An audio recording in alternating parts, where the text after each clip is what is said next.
Hi friends, welcome to Smile Nursing Tutorial. Today we are going to talk about puerperal sepsis. First, what is puerperal sepsis? Puerperal sepsis is infection of the genital tract at any time between the onset of rupture of membranes or labor and till 42 days after delivery or abortion.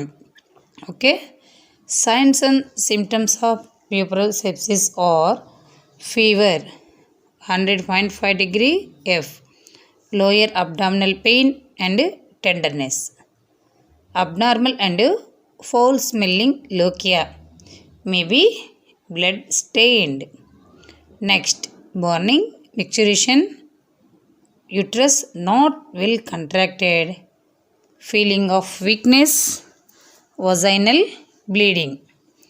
Okay, fever in the postpartum period could be due to cause other than puerperal sepsis such as urinary tract infection, mastitis.